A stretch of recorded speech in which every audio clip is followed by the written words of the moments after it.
When we talk about key custody and governance, we're really answering two big questions. Who controls the keys? And who makes sure they're being used the right way? Key custody is about the people, teams, or systems that can hold, activate, and use private keys. Governance is the set of policies, processes, and oversight that tells those custodians what they're allowed to do and how their actions will be checked. Done well, this structure achieves three things. It prevents unauthorized use of keys, it creates clear accountability for every sensitive operation, and it helps the organization meet regulatory and internal compliance requirements. In this module, we'll turn these ideas into concrete mechanisms like dual control, split knowledge, and strong audit logging, so you can design custody models that are secure and still workable in the real world. In a serious PKI, protecting keys really means protecting power. So we rarely let a single person control everything. Instead, responsibilities are split across roles. A security officer defines policy and decides who is allowed to do what. A crypto officer operates the key system, generating keys, triggering backups, and running ceremonies under those policies.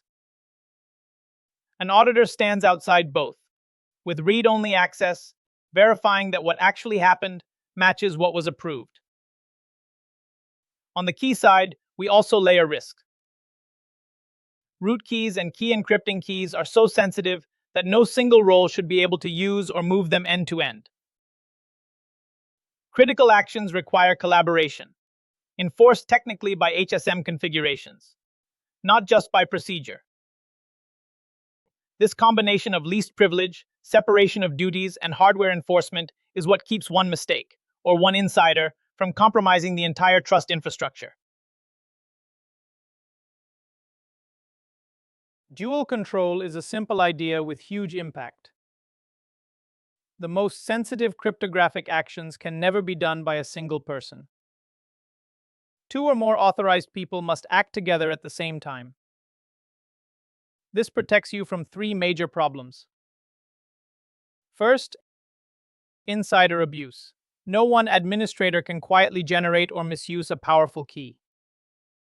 Second, coercion. An attacker can't easily force one person to compromise the system if they still need someone else. Third, honest mistakes. Critical steps are double-checked in real time. In PKI, dual control is applied to things like creating and activating root keys, exporting keys out of an HSM, or initializing an HSM in the first place. Technically, it's enforced through HSM policies and access workflows, but the core principle is organizational. Design processes so that trust never rests on a single human being. Dual control, often called the 4 eyes principle, turns that idea into a concrete pattern for high-risk actions around keys and certificates. One person initiates the action, for example, requesting a key deletion or key export. A second, independent person reviews that request, checks the context and impact, and explicitly approves it. Only when both inputs are present does the system execute the command. The key is that this isn't just a policy in a document. It must be technically enforced. That can mean requiring multiple pins or smart cards, using separate accounts with tightly scoped roles, or workflow tools that demand 2 digital signatures before any change is applied. For PKI and HSM operations, properly enforced dual control is one of the strongest safeguards against insider abuse, coercion, and simple mistakes. Strengthening PKI controls, especially around key management and ceremonies, always trades some convenience for more assurance. The benefits are substantial. Strong processes reduce insider risk because no single rogue admin can act alone. Every sensitive action becomes traceable, which increases accountability and makes audits far less painful. It also forces you to formalize who can touch which keys, under what conditions, which is exactly what regulators and external assessors expect. But there are costs. If every critical operation needs multiple approvals or manual steps, you introduce delays and bottlenecks. That can hurt in a 24/7 environment where someone may need emergency access at 3 in the morning. And if your process is too slow or rigid, people will quietly root around it, sharing passwords, reusing keys, or spinning up temporary shadow systems. The design challenge in PKI is to get enough control to be safe and compliant while keeping the process smooth enough that teams actually follow it. Split knowledge is about making sure no single person can misuse a highly sensitive key. Instead of one custodian holding the complete secret, the key is mathematically split into several independent shares and distributed to different people or systems.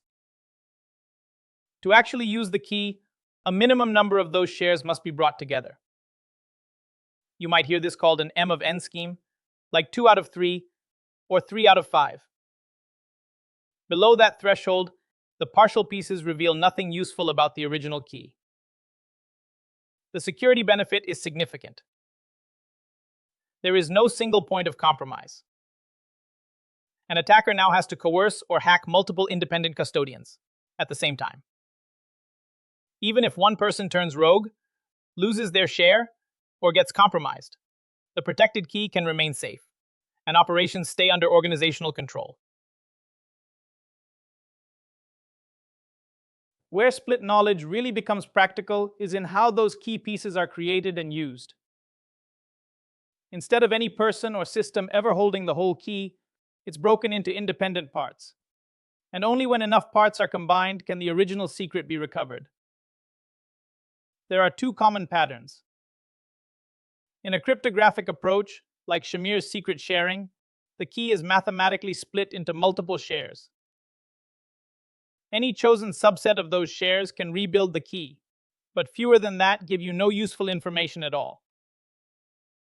In a simpler component approach, different key parts are generated separately and then combined, for example by XOR, so that each part by itself still looks random. In practice, reconstruction happens inside a secure hardware module. People or systems provide their shares, but the hardware combines them internally and only uses the result to perform cryptographic operations. The full key never appears in clear form outside that secure boundary. This is how high-assurance PKI environments enforce dual control and reduce the risk of insider abuse or single-point compromise. Once you split a powerful root key into shares, the hard part isn't the math. It's the operations around those pieces. Generation of shares must follow a formal ceremony, scripted steps, witnesses, and detailed records, so you can later prove the key wasn't created or handled in a shady way. Then comes distribution. Each custodian receives their share through secure transport, ideally to a different geographic location. This protects you from a single-site disaster and from any one insider having too much power. Long-term storage is equally important. Shares should live in separate safes, in separate buildings, with tightly controlled access and logging. Treat them like crown jewels, redundancy plus strong physical and procedural security. You also need a clear recovery process. People leave the company, roles change, safes get decommissioned. Your policy must define how to revoke an old share, generate a replacement, and reestablish the threshold without exposing the key. Finally, resilience comes from the threshold scheme itself. If you require, say, 3 out of 5 shares, the system can keep operating even if one share is lost or a site is destroyed. That's what turns key sharing from a fragility into a strength. In a production PKI, audit logging becomes your backbone of accountability. For every sensitive action, you're really answering 4 questions. Who performed it? What exactly they did? When it happened? And where it came from? Who is the actor? The user ID or service account? Their role? And how they authenticated? What is the event itself? key creation, export, deletion, signing operations, and so on. When is a precise ordered timestamp, usually in UTC, so you can reliably reconstruct a timeline across systems. Where captures the system context, which HSM or server, which IP address, which application or service ID. When these 4 Ws are logged consistently, you can investigate incidents, prove compliance, and enforce strong separation of duties across your PKI. Without them, you're effectively blind when something goes wrong. Those audit logs act like your PKI's black box recorder. If something goes wrong with keys or certificates, this is how you prove what really happened. There are 4 design principles to get right. First, integrity. Logs must be right once and tamper evident. Use cryptographic signing or hashing, so that if anyone edits or deletes entries, you can detect it immediately. Second, sanitization. You want rich context, but never the keys themselves or raw secrets. Log key IDs, certificate serial numbers, and operations like generated, used, or revoked, but never private key material or full tokens. Third, centralization. Send all PKI logs into a CM or security analytics platform.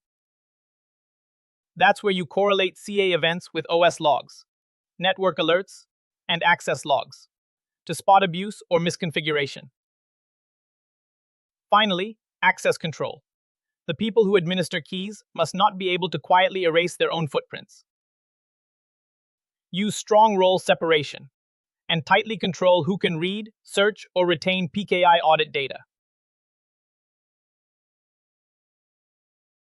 Designing PKI-enabled systems isn't just about certificates and keys. It also means handling logs, audit trails, and configuration data over time in a compliant way. You can think about the data lifecycle in 3 phases. In the hot phase, for the first few months, logs and events must be quickly searchable for incident response and active monitoring. They're kept online, indexed, and ready to support investigations or real-time alerts.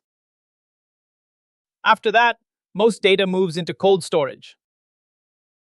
It's no longer needed every day, but regulations and internal policies may require you to keep it for years for audits, forensics, or legal discovery.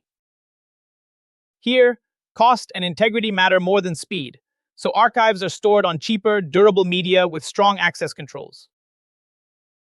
Eventually, you reach end of life.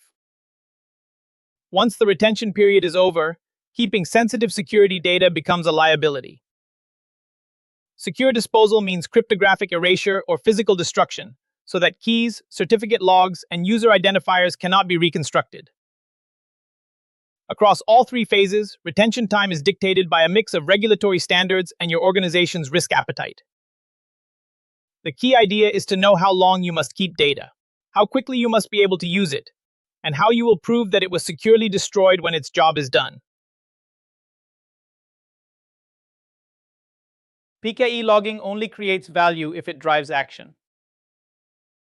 You start with monitoring. Set alerts for unusual certificate or key activity, spikes in key usage, repeated authentication failures, or access happening at strange times or from strange places.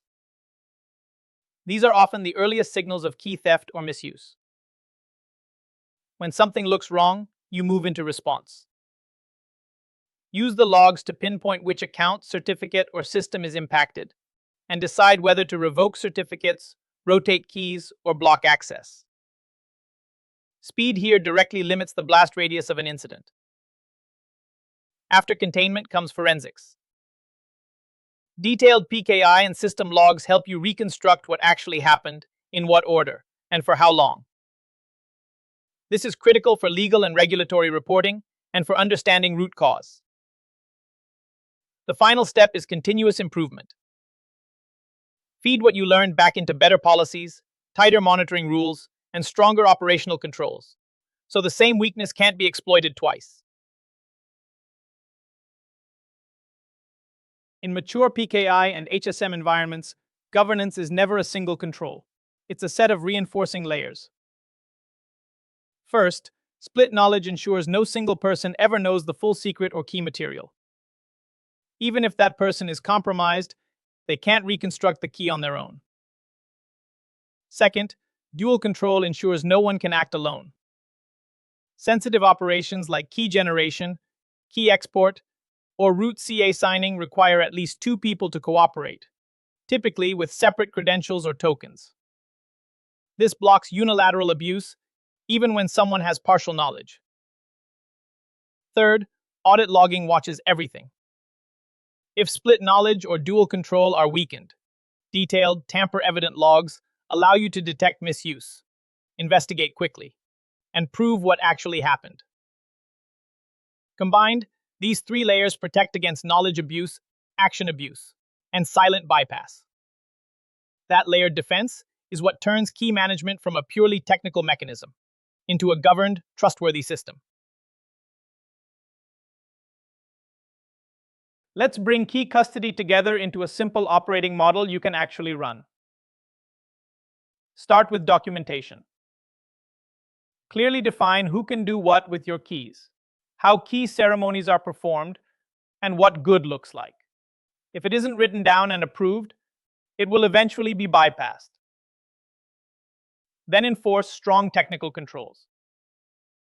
Root and master keys should always require dual control and split knowledge, so no single admin can misuse or export them on their own. Next, assume something will eventually go wrong, and plan to see it quickly. That means tamper-evident logging tightly integrated with your SOC, so unusual key operations trigger real alerts, not just stored records. Finally, treat custody as a living process. Run regular drills, test incident response, and update policies when technology or the threat landscape changes.